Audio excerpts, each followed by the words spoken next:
Study IQ IAS, आपका selection हमारा mission. नमस्कार दोस्तों, स्टडी IQ देख रहे हैं आप और मैं हूं वरुण जौहरी। जय हिंद जय भारत। साल था 1960। पाकिस्तान में 4 साल पहले ही पाकिस्तान का एटॉमिक एनर्जी कमीशन बना था और इस साल 1960 में उसके चेयरमैन बनाया जाता है एक बहुत ही नामी फिजिसिस्ट को पाकिस्तान के। उनका नाम था डॉक्टर इशरत उस्मानी। डॉक्टर इशरत उस्मानी जब PAEC के चेयरमैन बनते हैं तो यहाँ इसके बाद उन्होंने पाकिस्तान के अंदर जो सिविलियन न्यूक्लियर इंफ्रास्ट्रक्चर था उसको बिल्ड करना शुरू कर दिया। सबसे पहले उन्होंने पिंस्टेक को बनाया, यानी कि Pakistan institute of nuclear science and technology. इसके बाद उन्होंने कराची न्यूक्लियर पावर कॉम्प्लेक्स को बनाया और सबसे ज़रूरी चीज़ जो उन्होंने की थी वो ये थी कि एक पाइपलाइन बनाई जिससे कि लगभग 600 यंग पाकिस्तानी साइंटिस्ट जो थे वो बाहर फॉरेन कंट्री में जाके वहाँ से ट्रेनिंग करके वापस आ सकते थे। इस पूरे जो एटॉमिक एनर्जी कमीशन का काम था उसमें, इस ट्रेनिंग के दौरान में पाकिस्तान का जो एटॉमिक एनर्जी कमीशन था उसका मेन फोकस था ज़्यादातर रिसर्च और पावर जनरेशन के ऊपर। मेन यही फोकस पहले पाकिस्तान का रहा इस दौर में। लेकिन यही वो दौर था दोस्तों जब पाकिस्तान का एक नेता जिसका नाम था जुल्फ़िकार अली भुट्टो हाल ही में mineral and natural resource minister बना था। भुट्टो के दिमाग में पिछले कुछ सालों से लगातार एक ही बात चल रही थी कि पाकिस्तान को कैसे भी न्यूक्लियर पावर बनाना है। दूसरी तरफ साल 1968, ये वही साल जब हमारे प्यारे भारत में, भारत की राजधानी दिल्ली में एक नया खेल शुरू हो चुका था। इंदिरा गांधी के निर्देशानुसार भारत की एक्सटर्नल इंटेलिजेंस के लिए एक डेडिकेटेड एजेंसी बनाई जाती है। आप सभी जानते हैं हम बात कर रहे हैं रिसर्च एंड एनालिसिस विंग की, RNAW। और भारत की इस खुफिया एजेंसी का चार्ज दिया जाता है, उसका पहला चीफ बनाया जाता है सर RN काओ को। काओ साहब को चीफ बनाया गया। IB के एक बहुत पुराने और बहुत बड़े एक्सपीरियंस्ड ऑफिसर थे। रॉ के बनने के महज 3 साल के बाद 1971 में भारत पाकिस्तान का युद्ध होता है। वॉर में RNAW ने ग्राउंड इंटेलिजेंस, कोवर्ट ऑपरेशंस और साइकोलॉजिकल वॉरफेयर से पाकिस्तान को ईस्टर्न विंग में घुटनों पर ला दिया था, घुटने टेकने पर मजबूर कर दिया था। और उसके बाद क्या हुआ आप सभी जानते हैं। उसके बाद हुआ बांग्लादेश का जन्म। बांग्लादेश का जब जन्म हुआ, रॉ का नाम दिल्ली के पावर कॉरिडोर्स में फख्र से लिया जाने लगा था। यहाँ से महज 3 साल बीते थे कि भारत ने एक बार फिर से दुनिया का ध्यान अपनी ओर खींच लिया था। दरअसल हुआ क्या कि साल 1974 में राजस्थान के पोखरण में एक सुबह स्माइलिंग बुद्धा नाम का एक पीसफुल न्यूक्लियर एक्सप्लोजन किया जाता है। ये हमारे भारत का पहला न्यूक्लियर टेस्ट था। भारत के लिए ये एक साइंटिफिक विजय का मोमेंट था। लेकिन दूसरी तरफ अगर देखा जाए तो पाकिस्तान के इस्लामाबाद में बैठे जितने सरकारी महकमे के अफसर थे, पाकिस्तान आर्मी के अफसर थे और ISI के नुमाइंदे जो थे, इन सब के लिए ये एक बुरा सपना साबित हुआ था। ये सब घबरा चुके थे। पाकिस्तान पूरी तरह से झल्ला उठा था कि आखिर भारत ने कैसे अपना न्यूक्लियर टेस्ट कर लिया। जुल्फ़िकार अली भुट्टो जो पहले मिनिस्टर थे, जो हमेशा से सपना देख रहे थे पाकिस्तान के न्यूक्लियर बॉम्ब का, इस वक्त तक आते आते पाकिस्तान के प्रधानमंत्री बन चुके थे और अब तक ओपनली पाकिस्तान के न्यूक्लियर मिशन की बात भी पाकिस्तान में की जाती थी भुट्टो के द्वारा। लेकिन इस टेस्ट के बाद भारत के भुट्टो ने अपने जीवन का सबसे बेकार बयान दिया। भुट्टो ने कहा था कि हम घास खाएंगे लेकिन एटम बॉम्ब बनाकर ही रहेंगे। भुट्टो के इस सेंटेंस के बाद साउथ एशिया की शैडो वॉर का एक नया चैप्टर ऑफिशियली ओपन हो चुका था। ये समय था 1974 के अंत में, जब भुट्टो ने पाकिस्तान के जितने ऐसे इंस्टीट्यूट थे जो कि एटॉमिक एनर्जी कमीशन के द्वारा बनाए गए थे डॉक्टर इशरत उस्मानी के द्वारा, जिसमें से पिंस्टेक एक था। पिंस्टेक जैसे इंस्टीट्यूट्स का उसने अब डायरेक्शन चेंज करना शुरू कर दिया। सिविलियन रिसर्च से हटाकर उन्हें अब मिलिट्री यूज़ की तरफ उसने बढ़ा दिया था। भुट्टो ने यहाँ पे पाकिस्तान मिलिट्री को एक इतनी बड़ी पावर दे दी थी कि अब वो एटॉमिक एनर्जी कमीशन के जो इंस्टीट्यूट हैं उनको भी कंट्रोल कर सकता था। और इसी के तहत भुट्टो ने ISI के साथ मिलकर एक प्रोजेक्ट बनाया, एक प्रोजेक्ट जिसको कोड नेम दिया जाता है प्रोजेक्ट 706। दरअसल ये पाकिस्तान का पहला न्यूक्लियर वेपन प्रोग्राम था। भुट्टो सिर्फ डोमेस्टिक साइंटिस्ट पर नहीं रुक रहा था। यहाँ पे बताया जाता है, जो रिपोर्ट्स भी सामने आती हैं, कि उसने मुस्लिम वर्ल्ड में टूर करने शुरू कर दिए थे।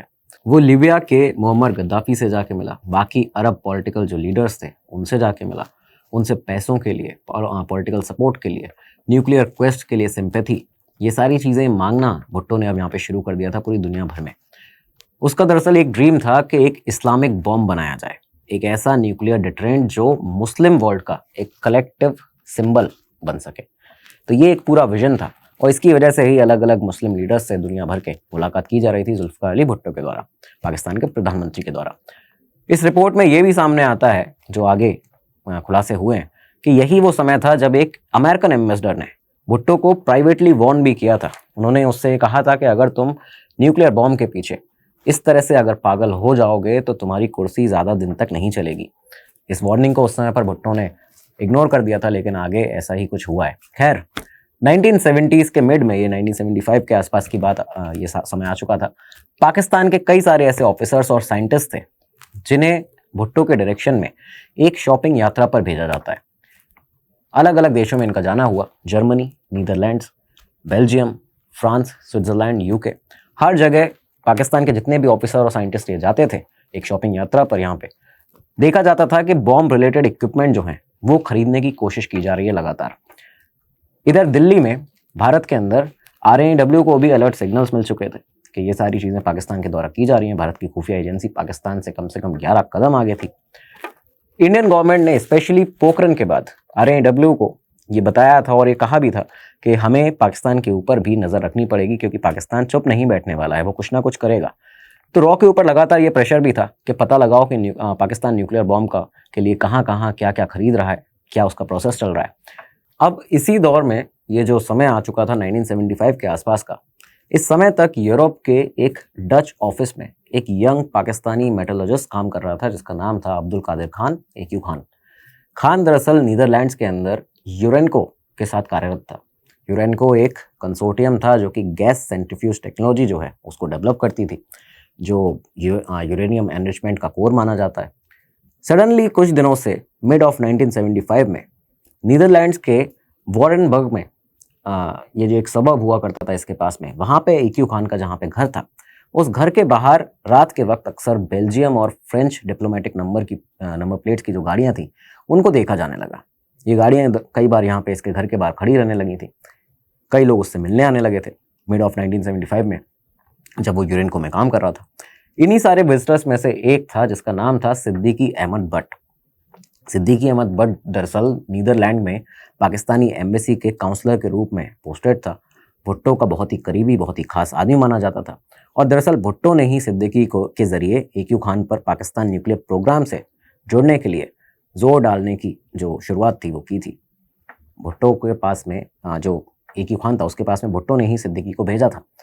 तो ये सारी चीज़ें लगातार यहाँ पे चली और लगातार मुलाकात जब सिद्दीकी की AQ खान से हुई तो इसके बाद कुछ ही दिनों के अंदर ये बात जो थी वो बन गई, क्योंकि देखा ये गया कि 15 दिसंबर 1975 का वो वाक़या बताया जाता है जब AQ खान को यूरेनको के डिज़ाइन रूम के अंदर, उस यूरेनको के दफ्तर के डिज़ाइन रूम के अंदर टेक्निकल फाइल्स को, सेंट्रीफ्यूज ब्लूप्रिंट्स को अनयूजुअल तरीके से उसमें इंटरेस्ट दिखाने का उसका जो एक रवैया था उसको देखा गया वहाँ पे उस ऑफिस के अंदर। उसके कलीग जो थे उन लोगों की भी इस पर नज़र पड़ी। एक फोटोग्राफर हुआ करते थे फ्रिट्ज बीरमैन, उन्होंने यूरेनको के मैनेजमेंट को भी इसके बारे में बताया।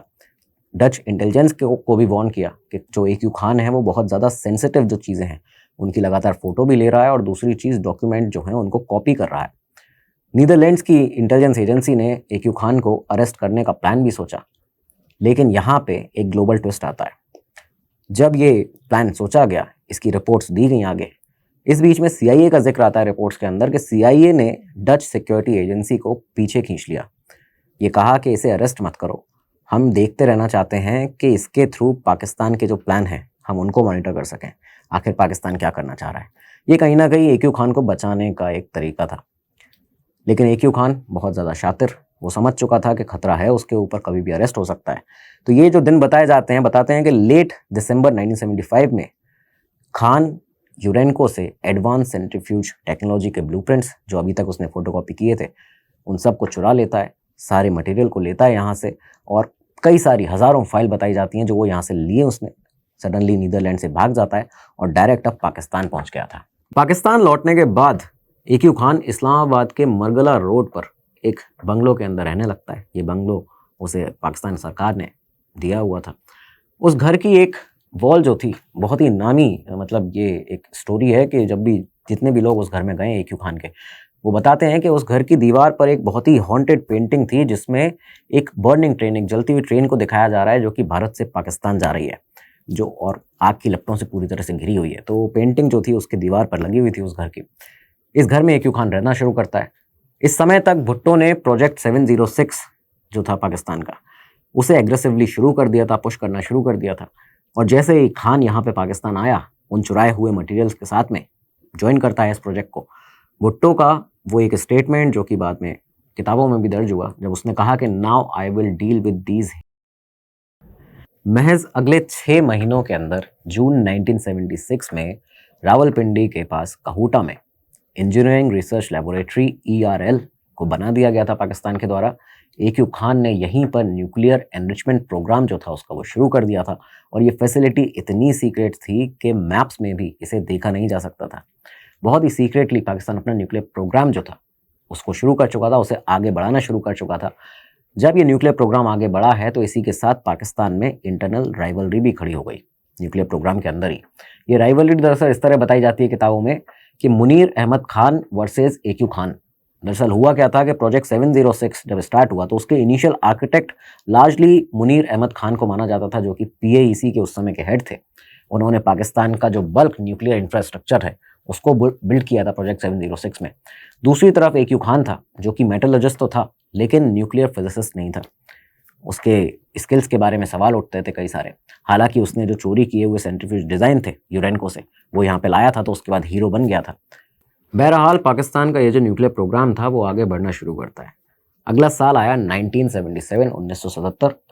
पाकिस्तान एम्बेसी के उसी ऑफिसर ने, वही जो काउंसलर था सिद्दीकी अहमद भट्ट, जिसे भेजा गया था AQ खान को नीदरलैंड से लाने के लिए, उसे अब भेजा जाता है पाकिस्तान के जुल्फकार अली भुट्टो के द्वारा वेस्ट जर्मनी। वो वेस्ट जर्मनी गया और वहाँ पे जाके एक बिजनेसमैन अर्नेस्ट पिफ से उसने संपर्क किया। पिफ की दरअसल एक कंपनी थी जिसका नाम था टीम इंडस्ट्रीज। सिद्दीकी भट्ट ने एक कवर स्टोरी दी पिफ को कि हमें आपसे हाई फ्रिक्वेंसी इन्वर्टर्स चाहिए, बेहद हाई फ्रिक्वेंसी इन्वर्टर्स, जो कि हम अपने एक टेक्सटाइल प्लांट के लिए उसको लेना चाहते हैं। पिफ ने यहाँ पे ऑर्डर लिया, लेकिन सीधा पाकिस्तान को ये ऑर्डर सप्लाई नहीं किया था। एक पूरी चेन बनाई गई, एक सीक्रेट चेन बनाई गई पाकिस्तान के द्वारा, जिसमें ये जो ऑर्डर पिफ ने लिया था, ये ऑर्डर दिया गया UK की एक फ्रंट कंपनी जिसका नाम था वियरगेट को। वियरगेट के थ्रू ये ऑर्डर आगे जाता है। वियरगेट ने अपनी तरफ से ये इन्वर्टर ऑर्डर किए British firm Emerson industrial control से। ये एमर्सन इंडस्ट्रियल कंट्रोल जो थी वो US जाइंट की, जो US जाइंट है एमर्सन इलेक्ट्रिकल, उसकी ब्रिटिश सब्सिडरी हुआ करती थी। तो आप सोच रहे हैं कि किस तरह से एक सीक्रेट कॉम्प्लेक्स चेन जो थी उसके थ्रू होते हुए फाइनली ये जो चेन बनाई गई थी, फाइनली ये जो पूरा ऑर्डर था उन हाई फ्रिक्वेंसी इन्वर्टर्स का, वो अगस्त 1978 में ये हाई फ्रिक्वेंसी इन्वर्टर्स रावलपिंडी की स्पेशल वर्क ऑर्गेनाइजेशन को शिप कर दिए जाते हैं। एक प्रॉपर चेन बनाई गई जिससे कि कई सारे अलग अलग मल्टीपल प्लेयर्स उसमें आए, पाकिस्तान के ऊपर प्रॉपर ध्यान किसी का ना जाए। ये जो ऑर्गेनाइजेशन थी जिसकी हमने आपको जिसके जहाँ पे शिप हुए थे ये सारे, ये पाकिस्तान आर्मी का ही एक विंग था रावलपिंडी में, जहाँ पे इन्हें इन इन्वर्टर्स को शिप किया गया था। पाकिस्तान आर्मी का विंग तो था ही। उस समय तक प्रोजेक्ट 706 को प्रैक्टिकली यही जो ऑर्गेनाइजेशन थी वही कंट्रोल कर रही थी अभी। तो ये सारी चीज़ें पाकिस्तान यहाँ कर चुका था, उसके पास इन्वर्टर्स भी पहुँच चुके थे। यहाँ पाकिस्तान में काम तेज़ी से लगातार चल रहा था, लेकिन भारत की खुफिया तंत्र जो है, जो भारत का खुफिया तंत्र हमारे RNW है, पाकिस्तान से 11 कदम आगे चल रही थी।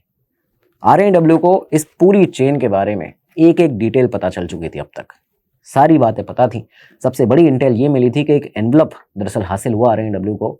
उनके हाथ ये जो एनवलप लगा उसमें क्लियरली मेंशन था कि पाकिस्तान ने यूरेनियम एनरिचमेंट के लिए एसेंशियल 25 फ्रिक्वेंसी इन्वर्टर जो हैं, 25 फ्रिक्वेंसी इन्वर्टर एक्वायर कर लिए हैं पूरी तरह से।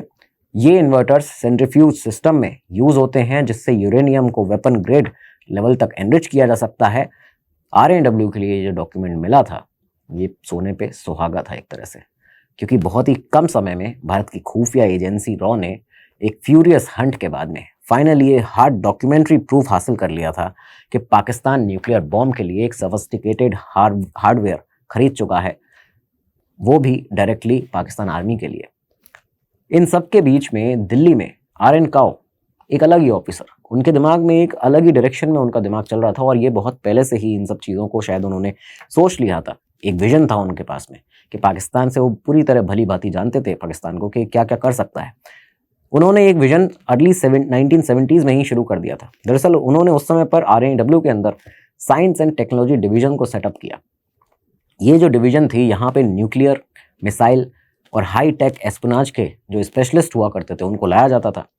1970s के मिड तक आते आते के सैंडी सांतानम ने, सर के सैंडी सांतानम ने, जो कि एटॉमिक एनर्जी कमीशन से रॉ को ज्वाइन किया था उन्होंने इस पूरे साइंस एंड टेक्नोलॉजी एफर्ट को आगे बढ़ाया, इसके की प्लेयर बन जाते हैं। यहाँ इस समय तक आते आते उन्होंने इमेजनरी एनालिसिस से, प्रोक्योरमेंट ट्रेल से, ये जो पूरी चेन थी पाकिस्तान की शॉपिंग यात्रा जो चल रही थी इन्वर्टर मंगवाने की, इन सारे साइंटिफिक सिग्नेचर्स को एनालिसिस करके उन्होंने यहाँ ये सामने बता दिया था 1977 में। वही वो शख्स थे जब उन्होंने कॉन्फिडेंशियली पहली बार ये बताया, एक बोल्ड स्टेटमेंट असेसमेंट अपना दिया था, जब उन्होंने कहा कि पाकिस्तान एक न्यूक्लियर प्रोग्राम परस्यू कर रहा है।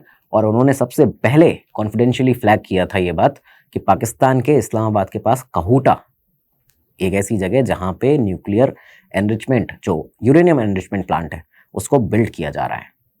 अब जगह का नाम भारत के पास में, भारत की खुफिया एजेंसी RNW के पास में था, कहूटा।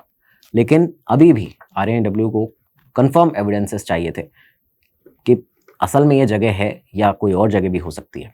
अब ये वो समय था, आप सभी जानते हैं, 77 की हम बात कर रहे हैं। भारत के पास उस समय आज जैसे हाई रेजोल्यूशन सैटेलाइट इमेजनरी नहीं थी, एडवांस टेक्नोलॉजी नहीं थी। दूसरी तरफ पाकिस्तान की न्यूक्लियर फैसिलिटी हैवली कैमोफ्लेज थी, पूरी तरह से पाकिस्तान ने उसे कैमोफ्लेज करके रखा था। अगर सैटेलाइट इमेजेस भी देखी जाए तो उस तरह की इमेजेस नहीं समझ में आ पाएंगी कि अंदर इसमें क्या चल रहा है, इस बिल्डिंग के अंदर या इस स्ट्रक्चर के अंदर। तो चॉइस सिंपल थी, या तो गैस वर्क किया जाए या फिर ह्यूमन इंटेलिजेंस पे काम किया जाए। इस तरह की ह्यूमन इंटेलिजेंस जहाँ पे लोग जाकर सामने आंखों देखी जो है, कानों से सुना हुआ जो है, वो आके हमें बताएं, हम उनसे एनालाइज करें, उसे टेस्ट करें। तो RN काओ साहब ने यहाँ पे सेकंड ऑप्शन को चूज किया, ह्यूमन इंटेलिजेंस को। इसी के तहत ऑपरेशन कहूटा शुरू होता है RNW का, रॉ का। पाकिस्तान के अंदर धीरे धीरे कुछ ही दिनों के अंदर कुछ इंडियन ऑपरेटिव्स ने आइडेंटिटीज़ अपनी बदली, पाकिस्तान में सेटल हो जाते हैं। कोई बिजनेसमैन बन गया, कोई गाय बकरी चराने वाला, कोई जो बफेलो डीलर था वो बन जाता है, कोई छोटा ट्रेडर बन गया, कोई टीचर बन जाता है, टैक्सी ड्राइवर बन जाता है। इन एजेंट्स ने जो लोकल पाकिस्तानी थे उन लोगों से संपर्क करने शुरू कर दिया। लोकल पाकिस्तानी टैक्सी ड्राइवर्स, इस तरह के ड्राइवर्स जो कि उन साइंटिस्ट को उस फैसिलिटी में ले जाते हैं, जो क्लर्क्स हैं, जो चौकीदार हैं, बाहर सिक्योरिटी गार्ड जो काम करते हैं, छोटे छोटे जो कॉन्ट्रैक्टर्स हैं जो उस एरिया के आसपास काम करते हैं, इन सबको इन जो एजेंट्स थे हमारे, उन्होंने कल्टीवेट करना शुरू कर दिया। फोकस पूरी तरह से क्लियर था कि जितने भी साइंटिस्ट और इंजीनियर्स का मूवमेंट यहाँ पे होता है, उनके फॉरेन ट्रिप्स कहाँ कहाँ होते हैं, उनका रहना खाना पीना कैसा है, आसपास का जो अनयूजुअल कंस्ट्रक्शन है, क्या क्या चल रहा है इस कहूटा के पास में, इस फैसिलिटी के पास में पाकिस्तान की, कॉन्वॉय मूवमेंट यहाँ पे कितना होता है, क्या होता है, फेंस्ड एरियाज कौन कौन से हैं, इन सब पर नज़र रखनी थी, इन सब के बारे में जानकारी भारत तक पहुँचानी थी। ये काम हमारे रॉ एजेंट शुरू कर चुके थे पाकिस्तान में ऑपरेशन कहूटा के तहत। इसी दौर में RNW ने मोसाद के साथ भी इनफॉर्मल चैनल से अपने सिग्नल्स भेजे, यहाँ पे इंफॉर्मेशन का आदान प्रदान किया गया। इजराइल खुद भी इस्लामिक बॉम्ब, ये जो पाकिस्तान बना रहा था, उससे एग्जिस्टेंशियल थ्रेट महसूस करता था, फील करता था, स्पेशली इस डर से कि कहीं कल को यही टेक्नोलॉजी या यही मटेरियल ईरान या किसी और हॉस्टाइल स्टेट तक ना चला जाए। मोसाद ने भी पाकिस्तान प्रोक्योरमेंट नेटवर्क के कुछ थ्रेड ऐसे थे, कुछ ऐसी जानकारियां थी मोसाद के पास में जो कि RNW के साथ साझा की, उसके साथ शेयर की। दोनों एजेंसीज, दुनिया की टॉप 2 एजेंसीज एक साथ मिलकर काम कर रहे थे। हमारे एजेंट्स इस समय पाकिस्तान में लगातार अपने काम में लगे हुए थे। इसी दौरान भारत के डिपार्टमेंट ऑफ एटॉमिक एनर्जी के साइंटिस्ट ने, ये समय रहा होगा आप समझिए 1977 के आसपास का, हमारे डिपार्टमेंट ऑफ एटॉमिक एनर्जी के जो साइंटिस्ट थे उन्होंने RNW को एक सजेशन दिया। उन्होंने कहा कि ये जो साइंटिस्ट हैं पाकिस्तान के, अगर वहाँ पे उस यूरेनियम एनरिचमेंट प्लांट में काम कर रहे होंगे तो उनके बॉडी पर यूरेनियम के जो माइक्रोस्कोपिक ट्रेसेस हैं वो ज़रूर लगते होंगे।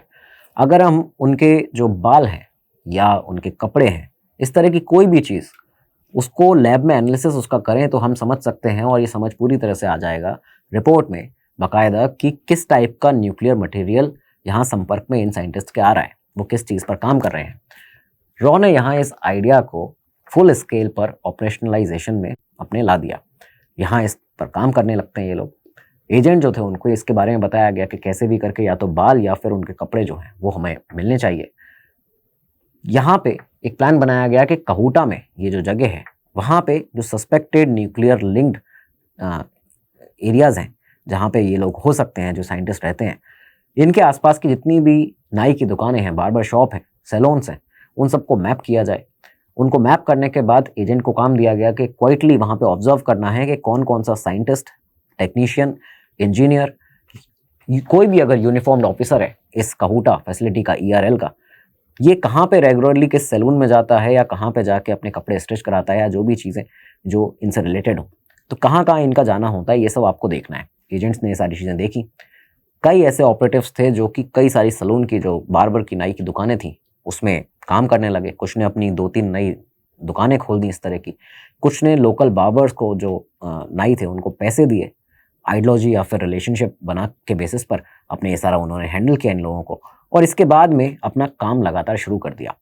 रूटीन यही था कि जब भी कहूटा फैसिलिटी का कोई भी साइंटिस्ट हेयर कट के लिए आएगा, उसके बालों को कैसे भी करके कलेक्ट करना है, RAW के चैनल्स के थ्रू डिस्क्रीटली भारत भेजना है, और सेम ऐसा ही किया गया। हमारे उन एजेंट्स ने बहुत ही शानदार काम यहाँ पे करके दिखाया था। सेम एज इट इज़ इसी तरह से उन हेयर सैंपल्स को भारत भेजा गया। भारत आने के बाद Bhabha atomic research centre bark में इन हाई सिक्योरिटी लैब्स के अंदर एनालाइज किया गया इन सारे सैंपल्स को, स्पेशली इरेडिएट करके उनमें से जो सेंसिटिव डिटेक्शन मेथड्स थे उन सबको यूज़ करके हमारे साइंटिस्ट ने बार्क के ये निष्कर्ष निकाला कि कई ऐसे हेयर सैंपल्स हैं जिसमें वेपन ग्रेड एनरिचमेंट लेवल के साइन मिल रहे हैं, यानी कि एक बहुत ही बड़े पैमाने पर न्यूक्लियर एनरिचमेंट, यहाँ पे यूरेनियम एनरिचमेंट किया जा रहा है पाकिस्तान की इस फैसिलिटी में। ये हार्ड फिजिकल एविडेंस था भारत के पास में कि पाकिस्तान में यूरेनियम को बॉम्ब लेवल तक ले जाने का प्रयास पाकिस्तान कर रहा है। हेयर सैम्पलिंग मिशन जो था हमारा, ऑपरेशन कहूटा का ये जो फेज़ था, हमारे एजेंट्स की बदौलत बेहद सक्सेसफुल रहा था। हमारे पास अब वो जगह भी थी जहां पाकिस्तान अपना न्यूक्लियर बॉम्ब बना रहा है, कहूटा जिसका नाम था। ऑपरेशन कहूटा के तहत इसको खुलासा इसका कर लिया गया था। इसी बीच एक रॉ एजेंट ने एक और बहुत बढ़िया काम करके दिखाया था। कहूटा प्लांट के अंदर उसने अपना एक मोल डेवलप कर लिया था। एक ऐसा शख्स था जो कि $10,000 में उस समय पर पूरे न्यूक्लियर प्लांट का जो ब्लूप्रिंट था वो देने के लिए तैयार हो गया था RAW को। ये अमाउंट उस समय के हिसाब से बहुत ज़्यादा इस तरह का नहीं था, लेकिन फॉरेन एक्सचेंज के जो रेगुलेशंस हैं उनकी वजह से भारत के प्राइम मिनिस्टर का अप्रूवल इसमें लगातार चाहिए था, तो इस वजह से उनको ये बताना ज़रूरी था। इस समय तक आपको बता दें कि भारत में हालात कुछ और हो चुके थे, सत्ता परिवर्तन हो चुका था। जब रॉ के एजेंट्स अपने लाइफ को जोखिम में डालकर, रिस्क में डालकर ग्राउंड पर लगातार नेटवर्क बिल्ड कर रहे थे, ये सारे सैंपल कलेक्ट कर रहे थे, इस समय पर राजधानी दिल्ली की राजनीति जो थी वो एक अलग ट्रैक पर जा चुकी थी। 75 से 77 के बीच में इमरजेंसी के बाद में जब 77 में चुनाव हुए, इंदिरा गांधी की हार होती है इस चुनाव में, जनता पार्टी की सरकार बनती है, और सरकार बनी तो मोरारजी देसाई देश के प्रधानमंत्री बन जाते हैं। मोरारजी देसाई को इंटेलिजेंस एजेंसीज, स्पेशली RAW से, उसके ऊपर एक अलग ही शक था। उनकी नज़र में RAW एक तरह से इंदिरा गांधी का पॉलिटिकल टूल बन चुकी थी। वो ऐसा कहते थे, उनको ऐसा समझ में आता था, लगता था। RAW का उन्होंने बजट रिपोर्टेडली 2/3 तक कट कर दिया था इस दौर में, जब वो प्राइम मिनिस्टर बने। उसके बाद में कई सारे और चेंजेस उन्होंने इस एजेंसी के अंदर किए। स्टेशंस को बंद कर दिया गया। सैंक्शनड जो स्टेशंस थे ऐसे, लेकिन अभी तक वो फिल्ड नहीं हुई थी वहाँ पे पोस्ट, उनको पूरी तरह से ख़त्म करा दिया गया, सरेंडर करा दिया गया एक तरह से। सेंसिटिव जो ऑपरेशंस थे जिसे बिल्ड करने में सालों लगे थे, एब्रप्टली उन्हें अचानक से बंद कर दिया जाता है। डायरेक्ट जो रिक्रूटमेंट हुआ करती थी उनको रोक दिया गया था। फ्रेश टैलेंट जो था उसकी पाइपलाइन पूरी तरह से कट हो चुकी थी। रॉ का सबसे बेकार फेज़ कहा जाता है ये जो पूरा समय रहा। और आप सोचिए तब हो रहा था जब एक तरफ पाकिस्तान के न्यूक्लियर प्लांट के ऊपर, उस कहूटा के ऊपर हमारी पूरी तरह से नज़र थी। रॉ के कई सारे ऑफिसर, कई सारे एजेंट वहाँ पे काम कर रहे थे लगातार। ऑपरेशन कहूटा अपने फुल फेज़ में चल रहा था। खैर, ये सारी चीज़ें होती हैं भारत में, और इसी के तहत RN काओ साहब, जिन्होंने रॉ को बनाया, ऑर्गेनाइजेशन को अपनी डिग्निटी, डिस्क्रिशन, क्वाइट एफिशिएंसी के साथ में उन्होंने जो अपना बिल्ड किया था, इस एनवायरमेंट के चलते उन्हें रिज़ाइन करना पड़ता है। इसके बाद उनके जो डेप्यूटी थे के शंकरन नायर, जिन्हें उनका सेकंड कहा जाता था काओ साहब का, उन्हें भी क्योंकि डाउनग्रेड कर दिया गया था उनके स्टेटस से, तो उन्होंने भी काम करने से मना कर दिया। एक इंटरनल टर्मोइल जो था वो पूरी तरह से इस एजेंसी को, उसके मोराल को हिट कर रहा था। फिर भी कुछ ऑफिसर जो थे वो ऐसे आए, RAW को कोलैप्स होने से उन्होंने बचा लिया। NF संतूक साहब उनमें से एक थे, गैरी सक्सेना साहब उनमें से एक थे। इन लोगों ने एजेंसी को वापस उसके बैलेंस पर लाने की कोशिश की। इस बीच भी RAW की जो पाकिस्तान डेस्क का काम था वो रुका नहीं था। काव साहब जा चुके थे, लेकिन उनकी बनाई हुई जो साइंस एंड टेक्नोलॉजी डिवीज़न थी वो अपने फील्ड नेटवर्क पे पूरी तरह से काहूटा के ऊपर काम कर रही थी, अपने सर्विलांस को मेंटेन कर रही थी। और उसको जो संभालते थे के सैंडी सांथानम साहब जो थे, जिन्होंने ये पूरी पहली दफ़ा बताया था काहूटा का नाम, उन्होंने इन हेयर सैंपल्स के बेसिस पर पूरी तरह एक कंक्लूसिव रिपोर्ट बनाई और वो रिपोर्ट जो थी वो आगे बताई सरकार को भी। उन्होंने कहा कि पाकिस्तान मिलिट्री न्यूक्लियर प्रोग्राम को परस्यू कर रही है, पूरी तरह से यहाँ पे वेपन ग्रेड प्रोग्राम पर, न्यूक्लियर बॉम्ब पर पाकिस्तान काम कर रहा है। ये सारी डिटेल उन्होंने NF संतोख साहब को दी जब वो रॉ के चीफ बनते हैं। संतोख साहब ने जाके ये सारी चीज़ें बताई मोरारजी देसाई को, भारत के प्रधानमंत्री को। मोरारजी देसाई को जब ये ब्रीफ किया गया, इस बीच में एक और चीज़ की गई थी कि इजरायली इंटेलिजेंस एजेंसी मोसाड भी रॉ के साथ में इस पूरे ऑपरेशन में लगी हुई थी, क्योंकि इसराइल भी नहीं चाहता था कि पाकिस्तान न्यूक्लियर पावर बने। तो एक मीटिंग फिक्स कराई जाती है मोरारजी देसाई की इसराइल के फॉरेन मिनिस्टर के साथ में। फॉरेन मिनिस्टर थे इसराइल के उस समय मोशे डयान। उनके साथ में मुंबई में एक मीटिंग कराई गई, मोरारजी देसाई की मुलाकात की गई, एक प्लान प्रपोज किया गया मोरारजी देसाई के सामने कि इजरायली एयरफोर्स के जो प्लेन्स हैं भारत में, बस उन्हें रिफ्यूल करने अगर दिया जाए तो वो यहाँ पे पाकिस्तान की इस काहूटा फैसिलिटी पर एयर स्ट्राइक करेंगे, पूरी तरह से इस प्लांट को, न्यूक्लियर प्लांट को तबाह कर देंगे पाकिस्तान के। मोसाड ने कहा कि अगर गुजरात में हमें रिफ्यूलिंग करा दी जाए, फैसिलिटी दे दी जाए, तो हम ये अटैक अपने आप कर देंगे, इसे अंजाम हम दे देंगे। लेकिन PM मोरारजी देसाई ने अपना जो नॉन वायलेंस का और एक नेबरिंग कंट्री के इंटरनल मैटर्स में, अफेयर्स में हमें नहीं घुसना चाहिए, नहीं पढ़ना चाहिए, इन सब बातों का हवाला देते हुए उन्होंने इस प्लान को पूरा रिजेक्ट कर दिया। दूसरी तरफ एक और प्लान रिजेक्ट हुआ था जो $10,000 में ब्लूप्रिंट देने को तैयार था। एक मोल हमारे एजेंट ने बनाया था कि उस काहूटा प्लांट के अंदर, वो $10,000 देने से ही वहाँ पे मना कर दिया गया था मोरारजी देसाई के द्वारा। तो एक तरह से पूरी तरह जो ऑपरेशन काहूटा था वो हॉल्ट पर आ गया था। देसाई फंडामेंटली बेसिकली देखा गया था कि कोवर्ट ऑपरेशंस के खिलाफ थे। उन्होंने कोई भी जो हाई रिस्क ऑपरेशन थे या स्ट्राइक प्रपोजल थे, उनको शार्पली वो रिजेक्ट ही किया करते थे। इस बीच में उनकी लगातार पाकिस्तान के मिलिट्री रूलर जो था वहाँ का, जनरल ज़िया-उल हक, उससे ही बातचीत चलती थी। ज़िया-उल हक ने पूरी तरह से पाकिस्तान को अपने कंट्रोल में ले लिया था, जुल्फ़िकार अली भुट्टो की सरकार ख़त्म कर दी थी। ज़िया-उल हक से जब उनकी बातचीत चला करती थी इस समय, तो एक बहुत ही बड़ा वाक़या जिसके बारे में एक डिटेल एपिसोड आपके लिए किया है, आप उसको देख सकते हैं। बहुत ही डिटेल में उसके बारे में बात की गई है, बताया गया है। ये सामने आता है कि इस दौरान जब मोरारजी देसाई की बात हुई ज़िया-उल हक से, तो इसी के तहत एक रात मोरारजी देसाई ने सब चीज़ें, क्योंकि उन्हें पता चल चुकी थी कि पाकिस्तान न्यूक्लियर प्रोग्राम पर, न्यूक्लियर बॉम्ब पर काम कर रहा है, तो उन्होंने कैजुअली ये कह दिया ज़िया-उल हक से कि हम जानते हैं कि आप काहूटा में क्या कर रहे हैं, भारत को आपकी एनरिचमेंट फैसिलिटी की पूरी जानकारी है। जैसे ही ज़िया-उल हक ने ये सेंटेंस सुना है मोरारजी देसाई का, ISI और पाकिस्तान आर्मी के लिए इसका मतलब साफ था कि भारत के पास सिर्फ हाई लेवल गैस वर्क नहीं, बल्कि काहूटा के अंदर डिटेल जो इंटेलिजेंस है वो है। ना सिर्फ कोई गैस वर्क यहाँ चल रहा है, बल्कि ह्यूमन इंटेलिजेंस, यानी कई सारे एजेंट यहाँ पे मौजूद हैं भारत के। एक ही चीज़ से पॉसिबल है ये सब चीज़ें कि डीप पेनिट्रेशन नेटवर्क बनाया गया है यहाँ पे पाकिस्तान के अंदर। और इसके बाद शुरू हुआ एक तरह से हमारे एजेंट्स का खात्मा होना पाकिस्तान के अंदर। ISI ने काहूटा टाउनशिप के इस आसपास, इस्लामाबाद के आसपास का जितना एरिया था, स्पेशली इसके अलावा जो पूंछ के पास का बॉर्डर बेल्ट था, मैसिव काउंटर इंटेलिजेंस क्रैकडाउन किया यहाँ पे।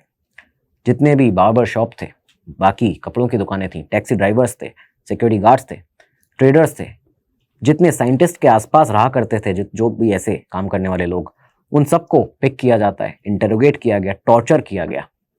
कई सारे लोग यहाँ से मिसिंग हो गए, गायब हो गए, जिनका आज तक कोई सुराग नहीं है। कई सारे पाकिस्तान की जेलों में बंद हैं, जिनका रिकॉर्ड कहीं पर दर्ज नहीं है।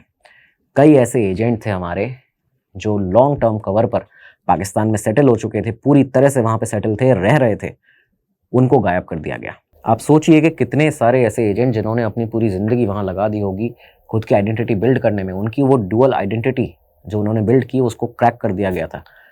कई ऐसे थे जिनके एक्सीडेंट हो गए, कुछ एनकाउंटर में ख़त्म कर दिए गए, साइलेंटली डिसअपीयर कर दिए गए। इसके बाद पाकिस्तान ने काहूटा फैसिलिटी के आसपास, जब ये चीज़ें उसे पता चल चुकी थी, काहूटा फैसिलिटी के आसपास एक पूरी मिलिट्री कॉर्डन रिंग जो थी वो बना दी थी। मूवमेंट की रिस्ट्रिक्शन थी, ID चेकिंग हुआ करती थी, न्यू चेक पॉइंट बना दिए गए थे, हेयर सैम्पलिंग जैसे जो इनोवेटिव मेथड जो कि हमने निकाले थे, वो एक झटके में यहाँ ख़त्म हो गए थे। वो जो नाई की दुकानों से बालों के सैंपल लिए जाते थे, अब वो लाना इम्पॉसिबल हो गया था। इसके बाद का एक इंसिडेंट बताया जाता है कि बार्क ने जब एक बार हेयर सैंपल मांगा तो यहाँ RANW को तब रियलाइज़ हुआ कि जो एजेंट जिसने क्रैक कर लिया था वो सैंपल लाना, वो एजेंट गायब हो गया है, तो वो सैंपल भी अब कभी आ नहीं सकते हैं।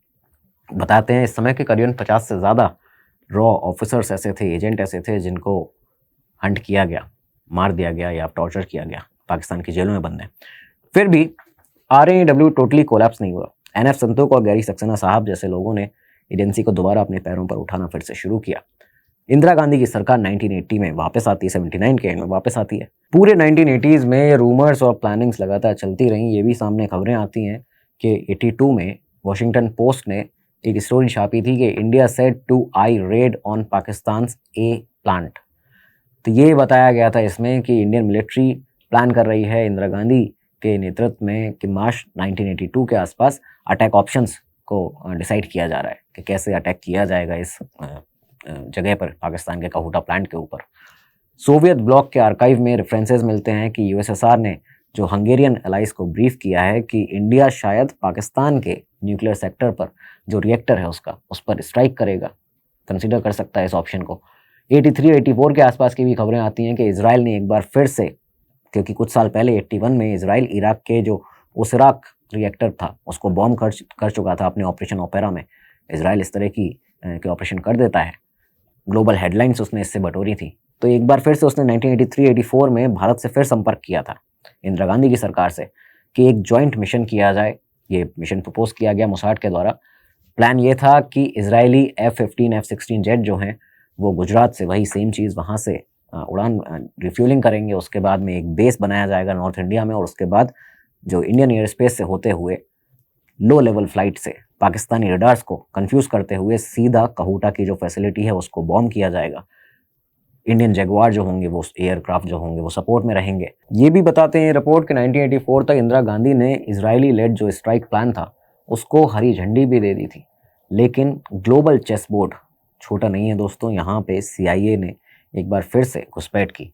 CIA ने दरअसल इस पूरे भारत के और इजराइल के प्लान के बारे में इस्लामाबाद को टिप ऑफ दिया, उसको एक खबर दी, पाकिस्तान को खबर दी इस पूरे प्लान के बारे में, जॉइंट ऑपरेशन के बारे में। और इसके बाद जनरल ज़िया उल हक को डायरेक्ट वार्निंग मिली। ज़िया उल हक ने ये जब चीज़ें समझी CIA से, तो इसके बाद पाकिस्तान ने काहूटा के आसपास डिफेंस मैसिवली बीफ अप कर दिया था। पैराट्रूपर्स को लगाया गया, टैंक्स को लगाया गया, एंटी एयरक्राफ्ट गन्स को डिप्लॉय किया गया था। आप सोचिए काहूटा फैसिलिटी के आसपास। पाकिस्तानी एयरफोर्स के कुछ F-16 पायलट्स भी रेडी थे, उनको वन वे मिशन के लिए रेडी कर दिया गया था कि तेल अवीव पर रिटेलिएट स्ट्राइक कर देना अगर काहूटा के ऊपर अटैक होता है तो। ये सारी चीज़ें रिपोर्ट में बताई जाती हैं, कई सारी अलग अलग बुक्स हैं जिनमें लिखा हुआ है, छपी हुई हैं। तो US ने यहाँ पे भारत को भी ये मैसेज भेजा था कि अगर ऐसा अटैक हुआ तो वॉशिंगटन पब्लिकली इसको अपोज करेगा। डबल फेस हमेशा US अपना अपनाता है ऐसी चीज़ों में, आपने इतिहास से देखा होगा। स्ट्रैटेजिक रिपरकशंस देखने पड़ेंगे आपको, ये सारी चीज़ें भारत के ऊपर बताई गई US के द्वारा भी। और यही सब था जिसको देखते हुए इंदिरा गांधी और उनके बाद में राजीव गांधी ने इस प्लान को हमेशा के लिए रोक दिया था। ये प्लान उसका कभी आगे बढ़ाया नहीं गया। इस दौर में पाकिस्तान का न्यूक्लियर प्रोग्राम लगातार बढ़ता रहा। AQ खान जो था वो नॉर्थ कोरिया जाकर भी जो चोरी करके ब्लूप्रिंट लाया था यूरेनको से, उसने वो न्यूक्लियर ब्लूप्रिंट जाके नॉर्थ कोरिया को बेचने की कोशिश की। इन सब के चलते फ्रांस जो पहले पाकिस्तान का सपोर्ट कर रहा था वो पीछे हट गया अपने सपोर्ट से। 1990s में बताते हैं AQ खान पाकिस्तान मीडिया का सबसे बड़ा चेहरा बन गया था। सीक्रेट फंड्स में से उसने कई सारे पैसे जो थे वो विड्रॉ किए, कई सारे ऐसे फ्रीली ट्रांजैक्शन करता रहता था। लैविश मेंशन उसका बनाया गया था एक ऐसे लेक के ऊपर जो कि रावलपिंडी के उस किनारे पर था जहाँ से पूरे शहर को ड्रिंकिंग वाटर जो पानी की सप्लाई है वो होती थी। तो वहाँ पे उसका एक बहुत बड़ा मेंशन था आलीशान। पाकिस्तान की तरफ से उसको पूरा पैसा मिलता था। कोई फॉर्मल सैंक्शन नहीं था इसमें इसके बंगले का, लेकिन फिर भी इसको ये दे दिया गया था। तो उसने अपनी एक बड़ी अच्छी लेविश लाइफस्टाइल यहाँ पे जी। लेट 1980s तक इंडिया पाकिस्तान ने एक अंडरस्टैंडिंग इवॉल्व कर ली थी कि दोनों एक दूसरे की न्यूक्लियर जो इंस्टॉलेशन है उन पर प्रीएम्प्टिव स्ट्राइक जो है वो नहीं करेंगे। और ये बाद में 88 में आप सभी जानते होंगे फॉर्मल एग्रीमेंट हुआ, और 91-92 से हर साल न्यूक्लियर साइट्स की जो लिस्ट है एक्सचेंज उसको किया जाएगा। यहाँ तक ये पूरा जो एग्रीमेंट था वो पहुँच गया था। 1998 वही साल 98 जब पाकिस्तान ने चगाई हिल्स में अपना पहला न्यूक्लियर टेस्ट कर दिया। तो ये पूरा एक ऑपरेशन कहूटा रहा जिसमें भारत ने पूरी तरह से पाकिस्तान के उस न्यूक्लियर बेस को एक्सपोज कर दिया था दुनिया के सामने। क्या आपकी राय है इस पूरे वीडियो पर, ये ज़रूर बताइएगा। कमेंट बॉक्स में जय हिंद लिखना मत भूलिएगा। अगले एपिसोड में मिलेंगे, तब तक लीजिए इजाज़त। नमस्कार, धन्यवाद। जय हिंद, जय भारत। स्टडी IQ IAS, आपका सिलेक्शन हमारा मिशन।